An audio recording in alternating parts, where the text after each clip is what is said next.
Hey everyone and welcome back. In the previous video we took a look at the Rapid Dominator ASP, that is the Ford Mustang Cobra R SVT in real life. So in this video we'll be taking a look at the Pfister Growler, which is actually the Porsche Cayman S, or it can also be the GT4. Now going about to the car itself, just about every other car in this DLC, this too is absolutely beautiful. So, coming about to the resemblance aspects, there's like a lot of resemblance, and you can literally make out that this is the Cayman 4 with all of these similarities to the real life counterpart.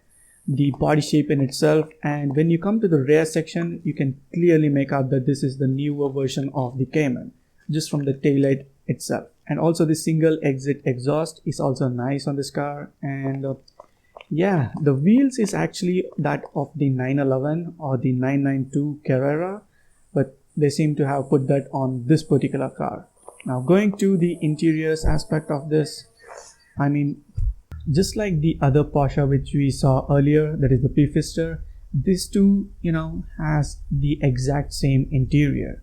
As you can see, all of the textures, the design and everything is literally just like the other one. So not much of a difference from the interiors aspect. Now going to the sound. Yeah, it is actually good. So yeah, not much to complain there. And also this car is priced at a staggering $1.6 million. Also available for a trade price of $1.2 million. So yeah, have a good bank balance if you want to buy this.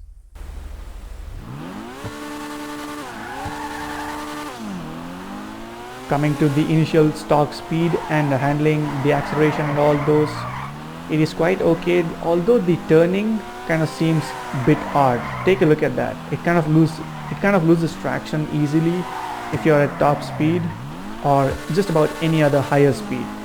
The handling is kind of weird on this car. So the other Pfister was actually really good, but this particular one has this weird handling. Going about to the customizations, for the first one we have the paint, and for this I think I'll be choosing the race yellow, or I think I'll just go with the normal yellow. Just about every other color actually looks good on this car, and this is pretty much like the Cayman GT4 color. So yeah, but for this particular build we'll be going with a different shade actually. Yeah, let's stick to the yellow. For the secondary paint, it actually changes the mirrors and also the brake calipers. And moving on, we have the wheels. Now these stock wheels are actually unique to this particular car. So the good thing is that they are actually paintable. So you can actually follow the simple trick from one of my videos where I had showed the two easiest ways to actually paint the stock wheels of these cars. It's an easy method, and I've actually showed two possible ways that you can use to paint the stock wheels. It still works because I have tried it on other car wheels as well. So check out that video if you haven't already. And for this, I think I'll just go with the black paint. And for this too, the interior paint can be changed, and I think I'll just go with the matte gray.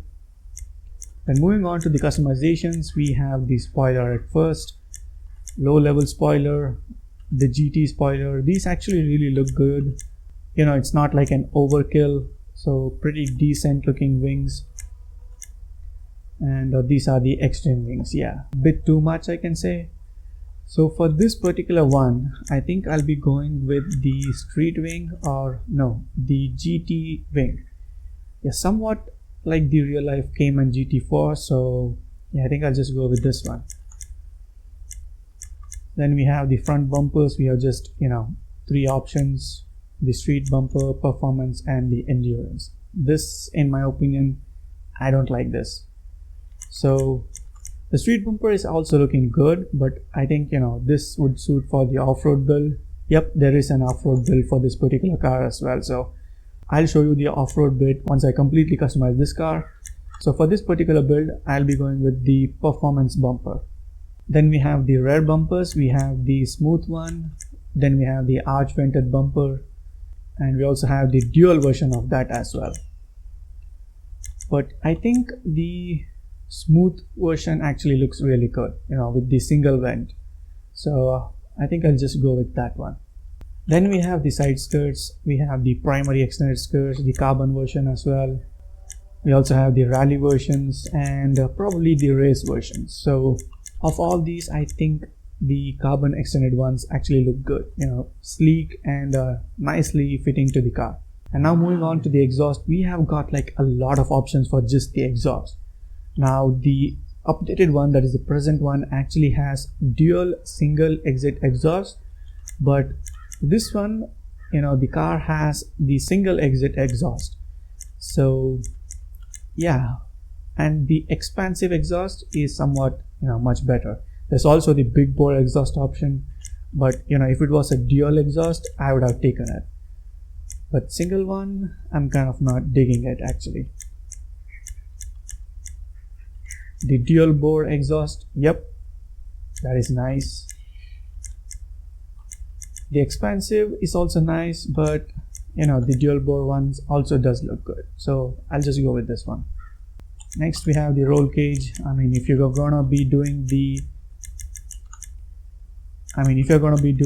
off-road build or any of that sort, this is gonna come in handy for you guys. But for this one, we'll be skipping that. Then we have these rear splitters. Okay, so as you can see, it adds this small piece of splitter in the back on both the sides. It actually looks good if you ask me. So I think, oh, there's also the fins. Yeah, I'm not actually digging this. So I just go with the carbon finish lip splitter. Take a look at that. That's a minor change, but it actually looks really good. So I go with that. Then we have the hood options. We have the carbon one, the vented ones. Okay. We also have the ridged hood. All right.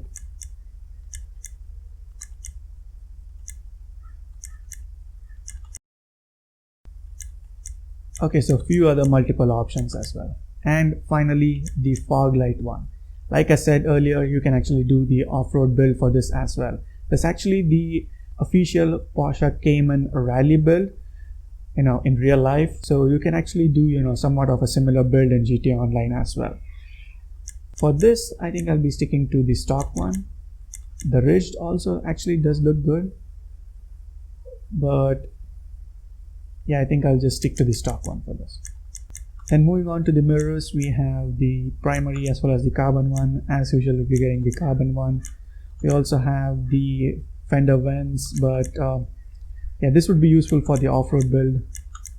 Then we also have the light bars, just for the off-road build, and also the roof racks and the aero box as well. Nice. So for this, I'll be leaving it stock. The suspension, you can actually, completely take it lower and it actually looks really good. So I'll be taking the rear suspension. Then we also have the secondary wing on the back side. Now that is the ducktail spoilers, or just the ducktail you can say. And some of these are really looking good. So for this particular one, I think I'll be going with the ducktail one. Next up, we have the front splitters. This is actually a neat looking one. There's also the extended one, looking nice. Then there's the race splitters as well. Okay, so for this, I think I'll go with the carbon wedge splitter. We also have the sun stripes, probably for the off-road or the rally build. And the, as usual, repeated generic ones.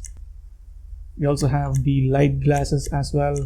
Not a huge fan of this. If it just changed the front, it would have been much better, but it also changes rear taillights as well. That doesn't look good in my opinion, so stock it is. We also have the side vents, and yeah, it looks really good with that carbon finish up there. So yeah, really looking good. Then with the liveries, we have the white one, the usual company names or the car names.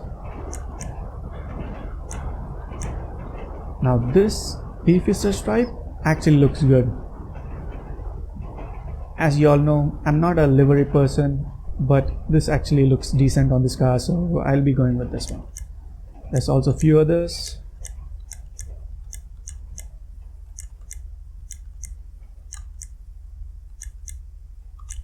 And just so you know, this is like the GT2 RS stripe. As you can see, I forgot to mention it right there in the beginning, so I kind of remembered it. And this is similar to the GT2 RS stripes. So yeah, for this we'll be going with the single one. Then with the window tint, as usual, completely blacked out. For the wheels, I'm thinking of changing it. Even though the stock wheels are really good, I personally think this doesn't actually suit the car. So I'll go with the sport wheels, and for this I'll be going with the S Racer. Yeah, this looks really good. And there we have it. Those are all the customization options that we are getting with this particular car, and absolutely loving the way this car turned out. So yeah, the dual spoiler thing also looks really good on the back. Nice. And here is the off-road build that I wanted to show you all earlier. Take a look at that. Absolutely freaking insane, like 2 versions in just a single build. Really looking good. And yeah, you can do some pretty crazy builds with this car, just like the other Pfister. I mean, that car is actually epic. I mean, this too is not nothing too short of anything. So yeah, let's go check out the top speed now.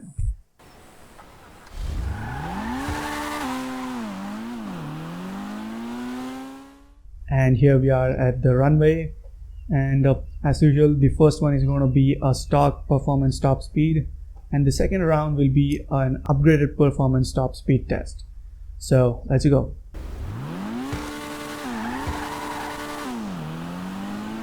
The acceleration is pretty decent, already up at 80 miles per hour, 90 miles per hour, 97 miles per 99 miles per hour, going to 101, 103,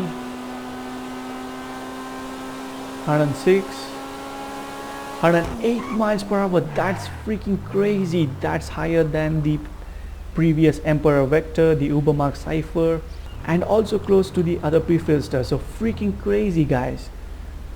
I mean, this was just the stock one, So let's quickly get the performance upgrades. And here we are.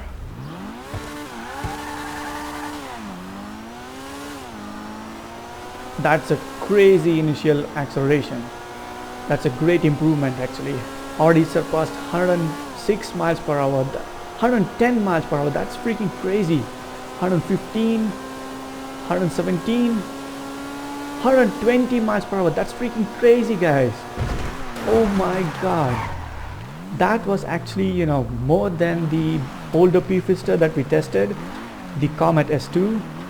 This car is actually freaking faster than all of the other cars that we had tested earlier. So overall, mind-blowing. Absolutely love this car. I mean, the looks and as well as the performance of this car is an instant bonus likes right there. So yeah, the overview of this car, absolutely 10 out of 10 and a big thumbs up from my side. So worth all the money, even though it's ridiculously priced, but still really a good car. The handling was slightly a bit awkward. Take a look at that. I kind of lose traction easily, but other than that, a great car. So do drop the video a like and also subscribe if you haven't already, as up next we'll be taking a look at the Karin Previon, which is actually the lookalike of the Toyota Soru or the Lexus SC300. Make sure to stay tuned. Thank you all and have a good day.